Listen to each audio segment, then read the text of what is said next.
Iran యుద్ధం విషయంలో Catholic church తనకి మద్దతు ఇవ్వడం లేదు ప్రభుత్వ విధానాలకి అనే ఉద్దేశంతో అమెరికాలో ఉండేటటువంటి వాటికన్ రాయబారిని పెంచి బెదిరించారనేది ఇప్పుడు ఇంటర్నేషనల్ మీడియాలో పెద్ద వార్తగా సంచలనం సృష్టిస్తూ ఉంది. ట్రంప్ అన్ని పరిధులు అన్ని పరిమితులు దాటికేశారు, అధిగమించేశారు అనే దానికి ఇది ఒక ఉదాహరణగా చెప్పాల్సి ఉంటుంది. అమెరికాలో మతానికి సంబంధించినటువంటి వ్యవహారాల్లో ఎప్పుడు ప్రభుత్వం జోక్యం చేసుకోవడం అనేటటువంటిది ఉండదు ప్రజాస్వామ్య దేశం. బెదిరించడమే తన విధానంగా మార్చుకున్నటువంటి అమెరికా అధ్యక్షుడు ట్రంప్ నిన్న మొన్నటి వరకు వ్యాపారం పేరు చెప్పి వివిధ దేశాలని బెదిరించారు.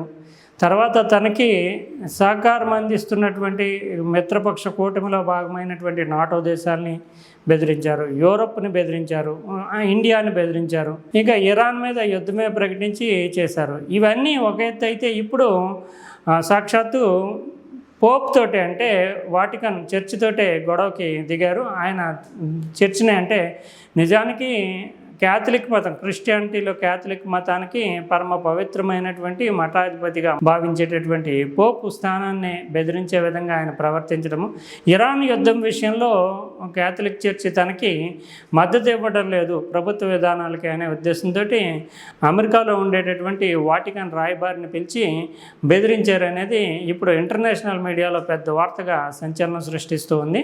దానికి ప్రధానమైనటువంటి కారణము ఇరాన్ తోటి యుద్ధానికి దిగిన తర్వాత ఇరాన్ మీద లేదంటే ఇతర దేశాలతోటి యుద్ధం చేయడం కంటే కూడా దౌత్య మార్గాల ద్వారా పరిష్కారం చేసుకోవాలి, యుద్ధం వల్ల అనేక సమస్యలు ఉత్పన్నమవుతాయంటూ పోపు ప్రస్తావన చేయడం, అది అమెరికాకు వ్యతిరేకమైనటువంటి వ్యాఖ్యలు అంటూ తీవ్ర స్థాయిలో అసహనానికి ట్రంప్ గురవడము.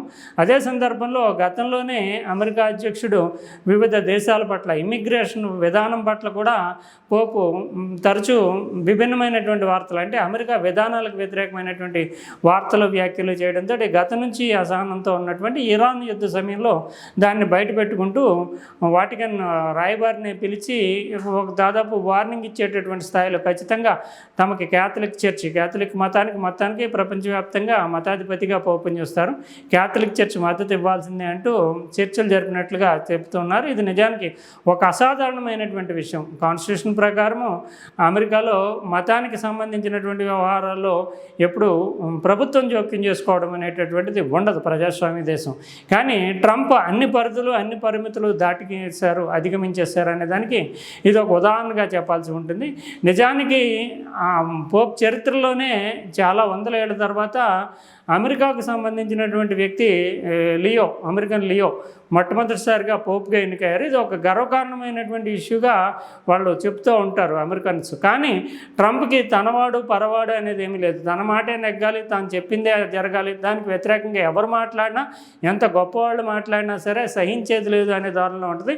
ఈ సందర్భంగా పోప్ తోటి ఆయన మాట్లాడినటువంటి మాటలు ఏంటి, పోప్ కంటే వాటికన్ రాయబారితో వాళ్ళు ప్రత్యేకించి అమెరికా అధ్యక్షుడు మాట్లాడకుండా పెంటగాన్ అంటే అమెరికా రక్షణ కార్యాలయం పిలిచి మాట్లాడింది అనేది సమాచారం. దాంట్లో ఏం మాట్లాడారు అంటే నిజానికి అమెరికా ప్రయోజనాల కోసమే వాటికన్ పని చేయాలని అధికారులు డిమాండ్ చేసినట్లు సమాచారం. అంటే అమెరికా ప్రయోజనాల వ్యతిరేకంగా వాటికన్ చర్చి పనిచేయకూడదు, అంటే క్యాథలిక్ మతం మొత్తం కూడా అమెరికా అధ్యక్షుడు ఏమనుకుంటే దానికి మద్దతు ఇవ్వాలన్నట్లుగానే సమాచారం చెప్తున్నారు. అలాగే అధ్యక్షుడు ట్రంప్ విధానాలను గతంలోనూ పలుమార్లు పోపు విమర్శించారు. ముఖ్యంగా వలస విధానాలను, విదేశాంగ విధానంలో అనుసరిస్తున్నటువంటి దుందుడుకు ధోరణిని ఆయన తప్పుపట్టారు. జనవరి 9న పోపు వార్షిక ప్రసంగంలో చేసినటువంటి వ్యాఖ్యలు అమెరికాకు కోపం తెప్పించాయి.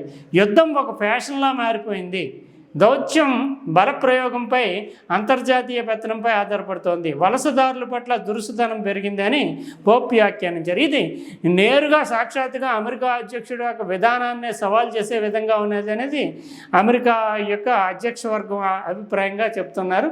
తాజాగా కూడా దౌత్య మార్గాల ద్వారా సమస్యలను పరిష్కరించుకోవాలి, యుద్ధం వల్ల అనేక ప్రమాదాలు ఉన్నాయి అంటూ ఆయన చేసినటువంటి వ్యాఖ్యలతోటి ఈ క్రిటికల్ టైం అంటే సంక్షోభ సమయంలో మతం అనేది తనకు మద్దతుగా నిలవకపోతే కనుక ప్రజల్లో తిరుగుబాటుకి కానీ లేదంటే ప్రజల్లో వ్యతిరేక భావనలు పెరగడానికి కానీ కారణమవుతుంది. ఎందుకంటే మతాన్ని అవలంబించే వారంతా కూడా పోప్ చెప్పినటువంటి మాటని శిరోధార్యంగా భావిస్తూ ఉంటారు. కాబట్టి పోప్ ఇప్పుడు దీనికి వ్యతిరేకంగా అంటే యుద్ధానికి వ్యతిరేకంగా ట్రంప్కి వ్యతిరేకంగా వ్యాఖ్యలు చేస్తే ప్రజాభిప్రాయం కూడా ట్రంప్ తీసుకుంటున్నటువంటి నిర్ణయాలకు వ్యతిరేకంగా ఉంటుంది. కాబట్టి పరోక్షంగా పోప్ మీద అంటే వాటికన్ చర్చ్ మీద బలవంతపు పెత్తనాన్ని చూపించడానికి లేదంటే వాళ్ళని కంట్రోల్ చేయడానికి ఇక ముందు ఈ తరహా ప్రకటనలు రాకుండా ఉండడానికి ఆ చర్యల్లో భాగంగానే ట్రంప్ ఎప్పుడు వాటికన్ రాయబారిని పిలిచి పెట్టడంలో దానికి సంబంధించినటువంటి తగు హెచ్చరికలు జారీ చేసినట్లుగా సమాచారం అందుతుంది. ఇది ఖచ్చితంగా అంటే మత వ్యవహారాలను కూడా నియంత్రించడం ద్వారా లేదంటే ప్రజాస్వామ్యంగా ఉండేటటువంటి స్వేచ్ఛాయుతమైనటువంటి అభిప్రాయాలను కూడా నియంత్రించే విధంగా ట్రంప్ వ్యవహరిస్తున్నారు. ఆయన పరిమితులు అన్నీ అతిక్రమించారనేది మీడియా వర్గాలు వెల్లడిస్తున్నటువంటి ఆవేదన. ఏదేమైనప్పటికీ ట్రంప్ మాత్రం వెనక్కి తగ్గేటట్టుగానే ఏమి కనిపించట్లేదు. కానీ ఇది మాత్రం అంటే పోప్ విషయాల్లోనే జోక్యం చేసుకోవడం అనేది మాత్రం అమెరికాలో పెద్ద ఎత్తున చర్చనీయమవుతుంది.